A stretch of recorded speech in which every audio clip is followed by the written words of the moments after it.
Почитувани гледачи, добра вечер. Добре дојдовте во најновото издание на Трета порта, политички магазин кој ги следи најинтересните случувања на светот на интернетот и тука ви ги пренесуваме на едно место.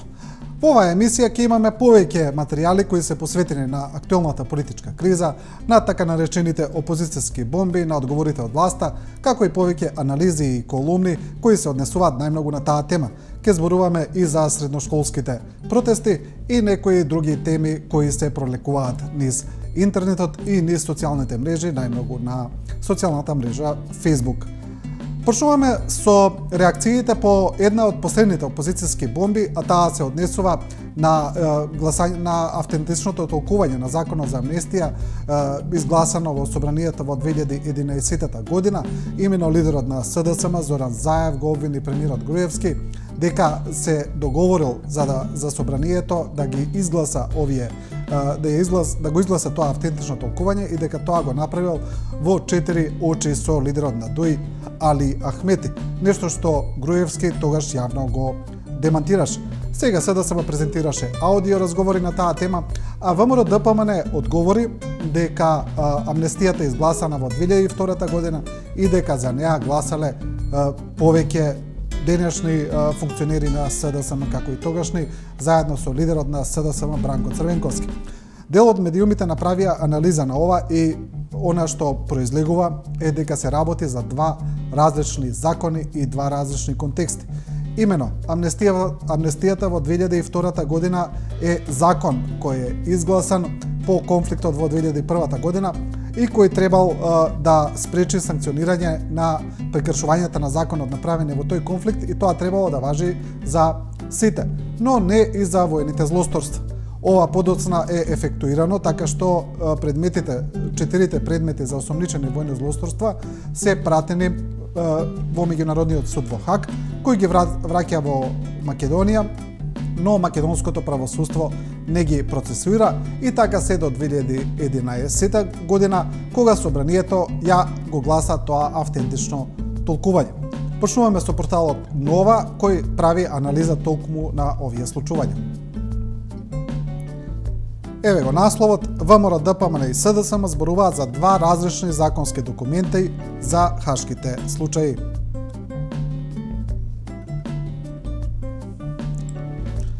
Очигледно е дека двете партии зборуваат за два различни законски текста. Законот за амнестија е донесен во 2002 година, но во 2011 на пленарна седница на собранието е гласано автентично толкување на законот за амнестија, како што СДСМ вели во споменатата реакција. Лично Груевски наредил владата да даде автентично толкување со што ќе отвори пат за донесување на законот за амнестија за хашките случаи. На ова гласање во 2011 пратениците на СДСМ гласале против. Оваа партија исто така испати список од гласањето во собранието, на кој се гледа дека пратеници на ВМРО ДПМН и на ДОИ гласале за, а пратениците на СДСМ против. Овој список се однесува на гласањето во 2011, додека списокот што го испрати ВМРО ДПМН до медиумите се однесува на гласањето од 2002 година.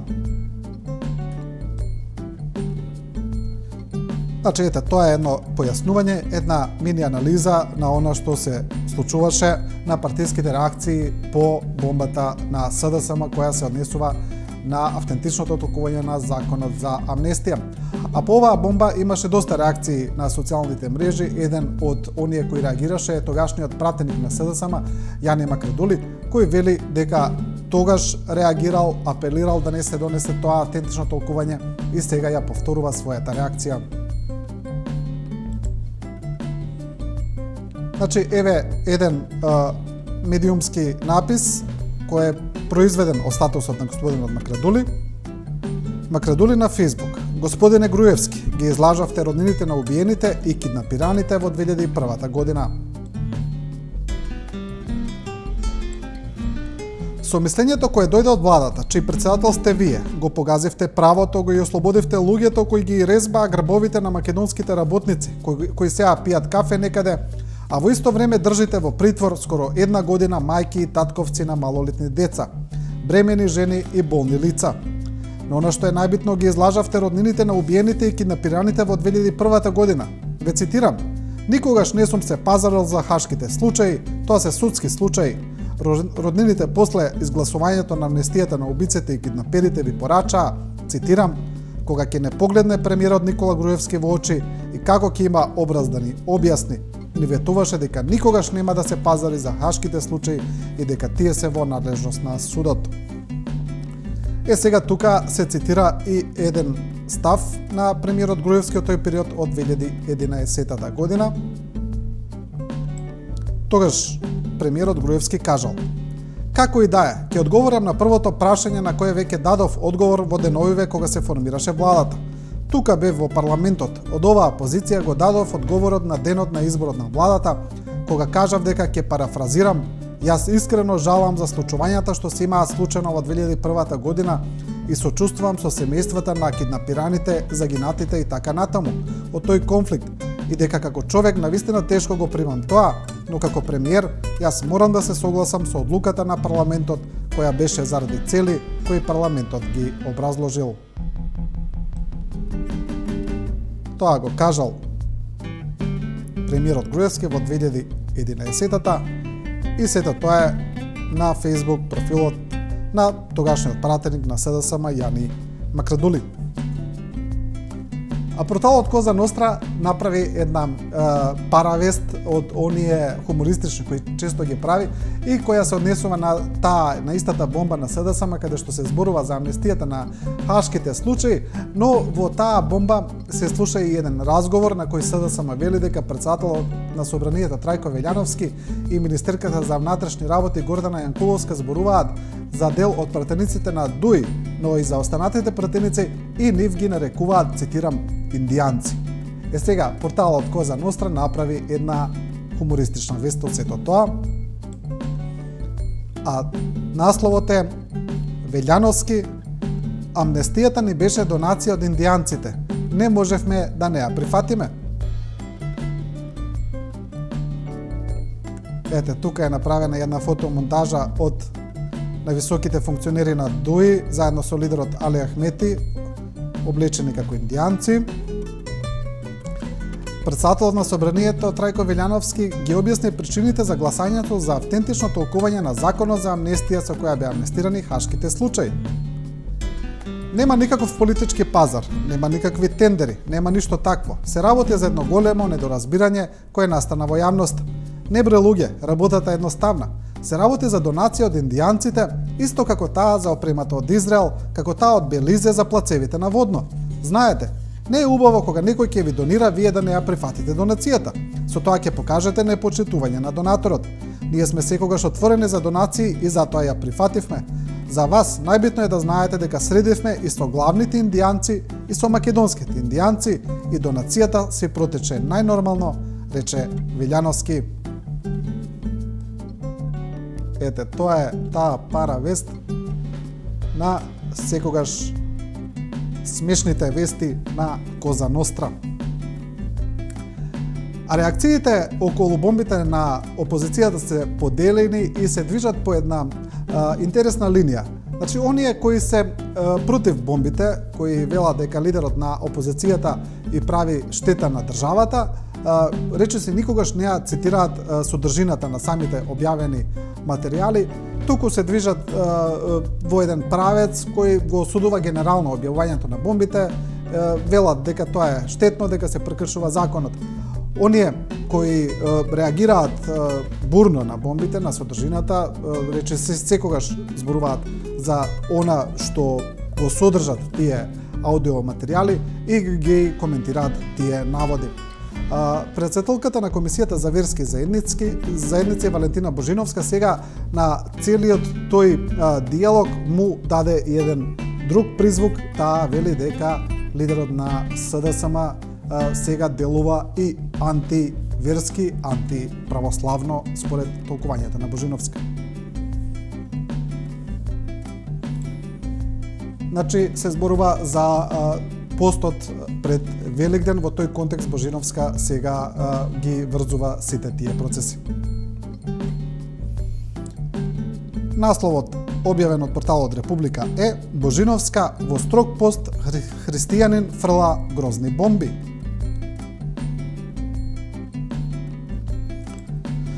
Недозволиво е во време на пост христијанин на христијанин да ви фрла грозни бомби. Малку да има памет, лидерот на СДСМ Зоран Заев ќе рече: "Јас ова не го правам за време на пост. Ова е цело време ова е време во текот на строг пост. Ова е подкопување на религијата, на демохристијанскиот принцип, на културата, на традицијата." Тоа го пишува Валентина Божиновска од Комисијата за односи со верските заедници.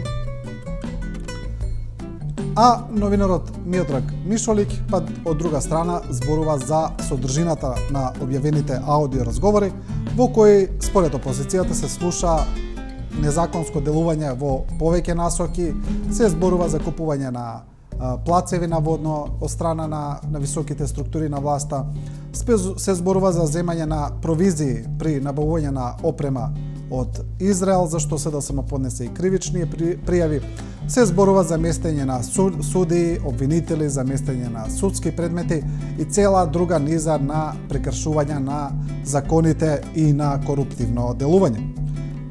Миодраг Мишолик сега пишува за ова генерално, а тоа е објавено на неговиот Facebook профил.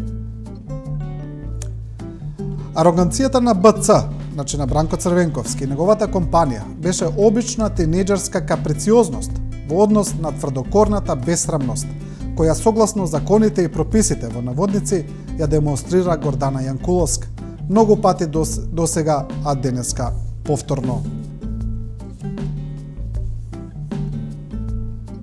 Тоа го пишува Миодраг Мишолик.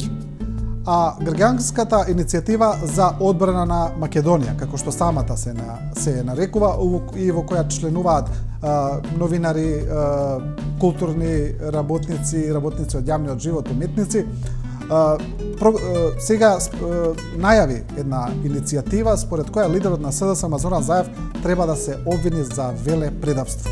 Тие најавија и собирање на потписи од страна на граѓаните и велат дека тие потписи подоцна ќе ги дадат на надлежните институции, не кажуваат кога и на кого, но велат дека со тие потписи треба да се забрза работата на институциите, за тие побрзо да го прогласат Зоран Заев за велепредавник. Новинарот Бранко Геровски пишува за таа иницијатива и таа наместо велепредавство, колумната на Геровски е насловена велекретенство. Граѓанската петиција за прогласување на лидерот на опозицијата Зоран Заев за велепредавник, потикната од пропагандата на Никола Груевски, представува велекретенство од највисок степен. За да изврши јавен притисок врз опозицијата да се откаже од натамошно разоткривање на криминалите и на корупцијата на власта, режимот наведува стотици, можеби и илјадници граѓани на вршење серија сериозни и опасни кривични дела. Секој што ќе го стави својот потпис на петицијата мора да биде свесен за тоа.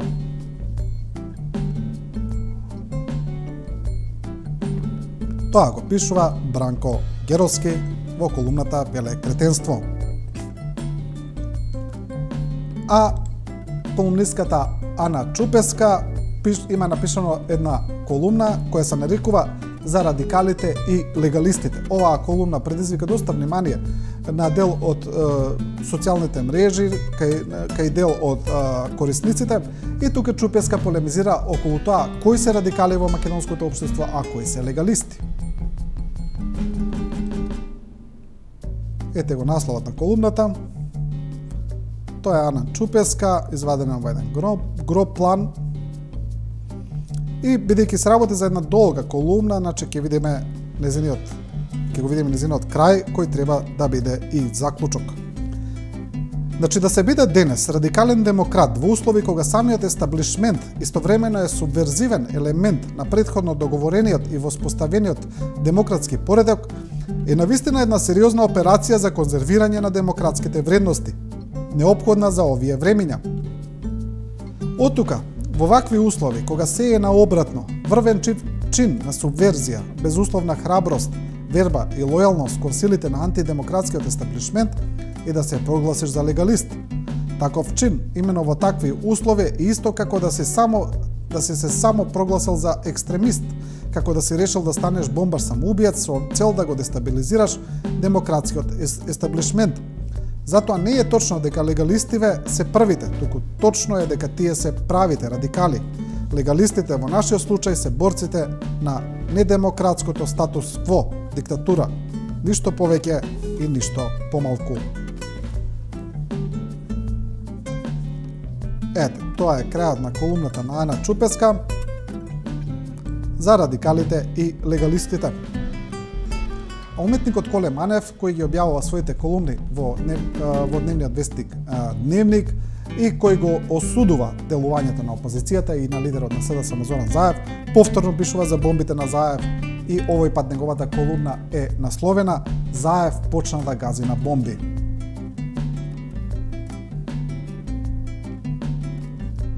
А над насловот е нашиот Али Баба.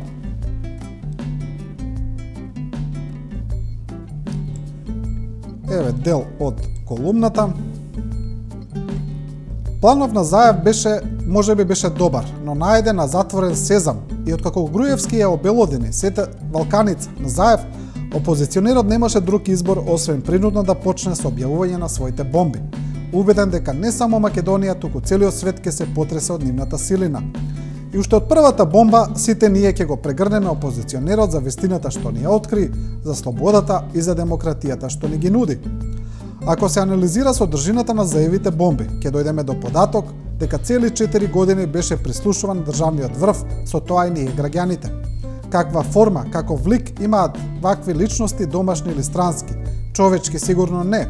Тоа се монструми, бештии, изопачени и болни личности, кои на многу дрзок, непримерен и злосторнички начин сакаат да ја разнебитат државата, а нас граѓаните да не претворат во нивни заложници. Големата грешка на Заев е во тоа што решил да игра оро со вакви демонски сили, кои никогаш во човечката историја не донеле слобода, демократија или вистина. Ете, тоа го пишува уметникот Коле Манев, Заев почна да гази на бомби. А Бранко Тричковски, новинар, колумнист и аналитичар со тотално спротивно мислење од Коле Манев, тој вели нема решение со Груевски, туку само против Груевски. Тоа е неговата колумна, неговите пишувања, рече се секогаш предизвикуваат внимание, неговиот остар и директен јазик, неговата сатира која некогаш е направена на прилично радикален начин, може да се каже, некогаш буквално се сваќа од страна на дел од медиумите, па го цитира Тричковски. Овој пат тој вели: тоа што не поднесува оставка и одбива техничка влада, а истовремено континуирано ја влошува својата позиција и своите шанси, говорат дека е погрешно да се очекуваат решенија од него или со помош на него, што би биле предизвикани од рационални мотиви или од морални соблазни, зашто тие дразби кај него делуваат помалку отколку што музиката на Моцарт делува врз нивото на млечност кај кравите. Според тоа, идејата за техничка влада може да биде релевантна само како резултат на падот на Груевски, а тематизирањето на владата до тој пат да биде не очекување дека ќе се случи техничка влада, туку дека ќе се случи падот. Значи, како блеферска идеја, која на страната на опозицијата ќе ја задржи политичката иницијатива и некакво ниво на коректност, а на страната на власта ќе ја забрза внатрешната имплозија, држејќи ги во уверување дека ништо еден ден без затвор, значи дека поразот можеби и нема да се случи. Само тоа и ништо повеќе на оваа тема.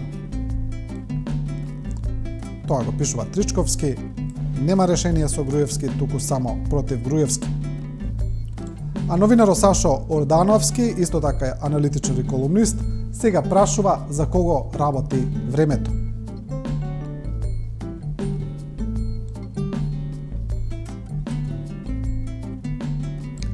Таксиметарот очукува. Очигледно стратегијата, чекор по чекор, што ја применува опозицијата во објавувањето на бомбите, има за цел постепено да предизвика менување на мислењето во македонската и во меѓународната јавност во однос на Груевски и на неговата клика на власт. Во македонската јавност, со оглед на поданичкиот однос на повеќето македонски медиуми кон режимот на Груевски, тој процес е побавен, но напредува, со секојдневно освестување на се повеќе граѓани за тоа со кого се имаат работа. Бомбите на Заев се како таксиметар, со секое ново очекување уште некоја илјадарка луѓе се освестува од коматозната состојба на клиничката смрт во која ги беше донел режимот на фамилијата. Дополнително, под импресија на објавеното, кај народот се гради една граѓанска кохезија без разлика на нивната партиска, етничка или религиозна припадност. Кај странците пак кои пред избивањето на скандалите веќе неколку години имаа проблем со начинот на кој владее Груевски, тој процес се одвива побрзо и наскоро, преминувајќи од прогруевизмот, што да се прави Груевски победува на изборите, преку неутралниот став, потребен е компромис од двете страни, ќе се придвижи кон принципиелен однос кон скандалот, со отворено барање за оставка на сегашната влада како почеток на разрешницата на длабока криза во која се наоѓа Македонија. Тоа го пишува Сашо Ордановски.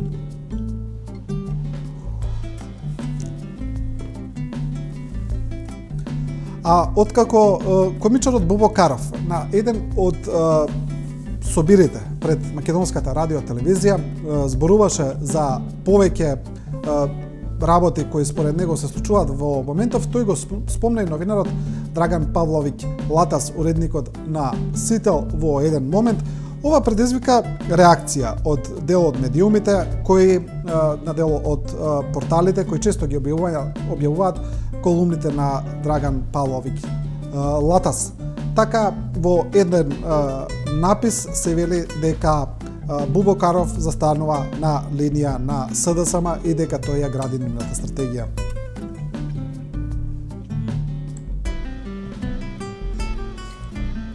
Значи, еве го порталот Медијамк пишува: Късмет.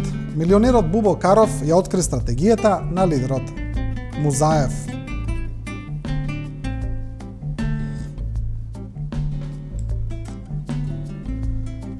Последните пар години Зоран Заев, председател на СДСМ, на своите јавни настапи говореше дека се ќе смени кога СДСМ ќе дојде на власт. Живи деца ќе јадат, со свој кадар ќе вработат каде што треба. Дека ќе се руши, урива се што е изградено од ВМРО ДПМН, а особено од проектот Скопје 2014. А во тоа соговорништво пред МРТВ и давање изјави во јавноста му помага Бубо Каров од К15, додека другите двајца прекувремено работат на неговиот сајт.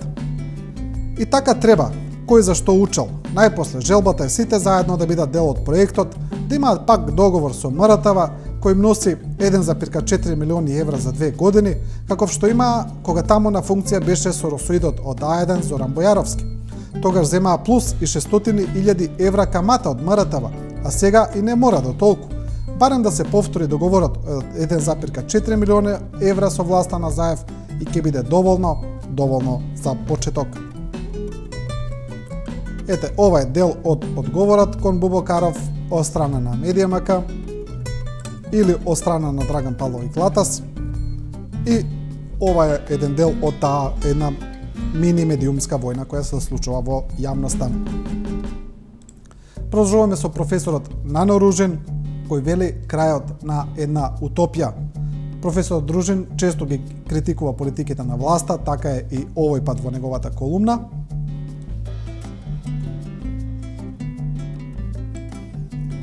Како денес, по бомбите на Заев звучат овие утописки констатации и ветувања на лидерот од 2011-та. Како од сегашните перспективи не изгледа програмираната митологија на овој господин. Тој е свесен дека земскиот рај, златниот период на ДПМН од 2006-2015, вечното кралство на владењето пукна како меур од сапуница. Кој можеше да предвиди пред само 2-3 месеци дека ќе се размислува за негово заминување? Системот кој можеме да го наречеме систем на реалниот груевизам во суштина беше едно општество кое фигурираше и се уште фигурира во регистарот на имагинарното и утопиското. Меѓународот создава перцепција дека неговиот тим работи за државата 24/7 и дека постојано остварува. Тој настојува по секоја цена со помош на мокниот пропаганден апарат и огромните странски задолжувања Македонија да ја представи како сопствена успешна творба, како изфабрикувана утопија преку обичната игра на идеите и илузиите. Тоа го пишува професорот Дружин, крајот на една утопија. А професорката Тања Караканишева со контрастав, значи таа го критикува лидерот на опозицијата и овој пат пишува вувузели и папети во својата колумна. со наднаслов «Соросоидна игра». Дојде време политиката во Република Македонија да се води не како што е нормално и како што треба, со политички надпревар меѓу различни партиски програми, различни подготвени и презентирани проекти и со конкретни дела и мерливи резултати, туку со вовозели и со оркестрирани и претходно навежбани улични дрвени кукли папети. Се чини дека вовозелите во уста, мерењето улици од еден крај до друг на главниот град и истоговорните папети се хит политички инструменти за промоција на политичката понуда на раководството на СДСМ до граѓаните. При тоа, зависно од инспирацијата на лидерот, а понекогаш и од временската прогноза, раководството на СДСМ избира еден од 4 начина на нејзината презентација до граѓаните. Тоа го пишува професорката Тања Каракамишева. Тука некаде застануваме со овие колумни анализи кои се однесуваат на политичката состојба во Македонија и одиме со средношколскиот пленум, со протестите на средношколците кои почнаа од Скопје, од неколку училишта, а веќе се шират и во други, може да се каже, воричи се сите градови во Македонија. Но на што се пожалија средношколците е тоа дека трпат силни притисоци од страна на нивните професори, од страна на директорите на училиштата и велат дека тие им забрануваат да излегуваат на протести, дека им се закануваат со намалување на поведението, со оценки, а на тоа се пожалија и дел од родителите кои биле повикани на родителски состаноци во училиштата и на кои им било посочено дека децата не смеат да штрajкуваат. Родителите, дел од родителите на ова реагираа со тоа што им дадоа поддршка на своите деца. Одиме со Facebook страницата на средношколски пленум, на која се објавуваат сите активности. Еве, бојкот на настава, не биди пасивен, приклучи се. Бојкотирам, значи постојам. Тетово бојкотира. Поздрав пленопци, Кирил Печиновик Тетово. Бојкот Корчагин. Ова исто од Корчагин. Поздрав пленумци, Свети Климен Охридски Охрид и така натаму.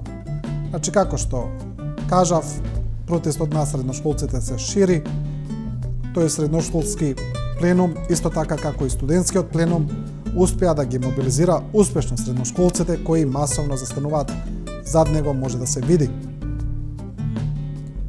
А еден од медиумите, еден од порталите пренесува наводи за притисоци врз страна на учениците. Еве го насловот, објавен на Центар Ньюс.нет, инциденти во средното училиште Никола Карев.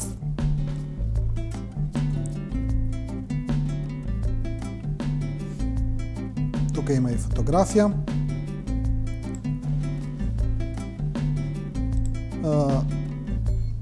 Сега тоа е само да го тргнеме ова. Пред неколку денови учениците во гимназијата решија да ја бојкотираат наставата во училиштето поради ставање на законот за основно и средно образование во мирување наместо измените кои на учениците им беа ветени.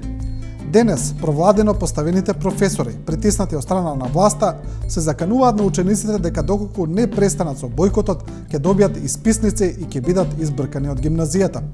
Откако храбрите ученици не погледнале на заканите и го продолжиле бојкотот, наставниците и класните раководители почнале да пополнуваат исписници и да ги бркаат учениците. Ете, тоа го пишува на овој портал. Инциденти во средното Никола Карев. А по повод денот на ромите, Дехран Муратов, кој е новинар и граѓански активист, пишува колумна. Тоест пишува Facebook статус, а тој Facebook статус подоцна е преточен во колумна. Дехран Муратов на 8 април си ром, а останатите 364 денови си циган. За мене 8 април е еден од најлицемерните денови, затоа што на денот на ромите честитки испраќаат премиерите, претседателите и министрите. Лани ми текнува за денот на ромите во шутка беа Гордана Јанкуловска, Трајко Велјановски, Ѓорѓе Иванов и други, и додека им укажуваа чест на ромите, се држаа политички говори бидејќи беше изборна кампања. Ветувањата што им беа дадени точно пред една година, ромите ги чувствуваат на своја кожа, а тоа се немање вода и канализација во делово Шутка, немање гинеколог, прекинување на социјалната помош на сите што земале пари преку Western Union или Маниграм. Се уште во некои ноќни клубови не пуштаат роми со образложение дека е резервирано или приватна забава, секојдневно ги враќаат од граница. А сега слушаат и какво мислење за циганите. Имаат горе спомнатите, посебно министерката Јанкуловска, а и каква вредност имаат за уши, право на гласање, па после нека кршат глава. Со колумната на Дехран Муратов ја завршуваме оваа трета порта. Емисијата беше посветена на актуалните политички настани, на политичката криза, на средношколските протести. Трета порта гледајте секоја среда во 19 часот и 15 минути, а следете не и на Facebook, на нашата Facebook страница, каде што можете да ги оставите и своите коментари. Не заборавајте дека Трета порта ви порачува дека ние не ви кажуваме како да размислувате, туку ви ја прикажуваме големата слика. До тогаш останете и со програмата на 24 вести.